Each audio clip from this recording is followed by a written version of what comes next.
வணக்கம்.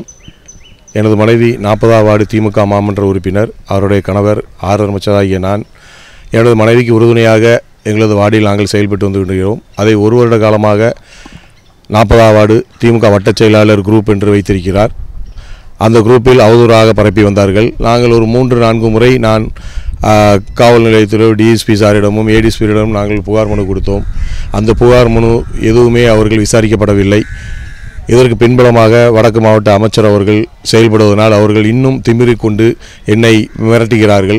18/5/2023 கல்லறை தோட்டம் அருகில் வைத்து என்னை வழிமறித்து வண்டியில் நானும் இன்னொரு பழைய வட்டச் செயலாளரும் வண்டியில் வந்து கொண்டிருந்தோம்.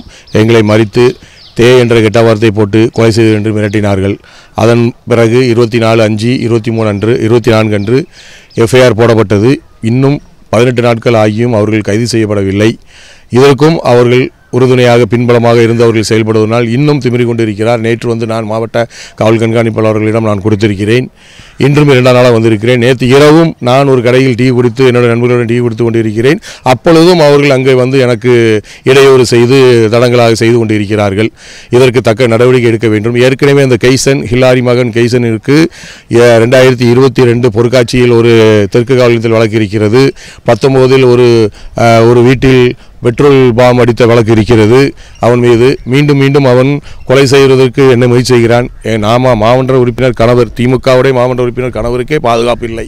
இதை நாங்கள் கொலை மிரட்டல் குடிக்கிறார்கள். இதை நாங்கள் பலமுறை காவல்துறையிடம் நாங்கள் அணுகிவிட்டோம். இதுவரை எந்த முடிவும் எடுக்கவில்லை. எனக்கு ஏதாவது நடந்தால் அதற்கு வடக்கு மாவட்ட அமைச்சரும் காவல்துறையுமே இதற்கு முழு பொறுப்பு. செய்திகளை உடனுக்குடனும் துல்லியமாகவும் தெரிந்து கொள்ள சப்ஸ்கிரைப் பண்ணுங்க.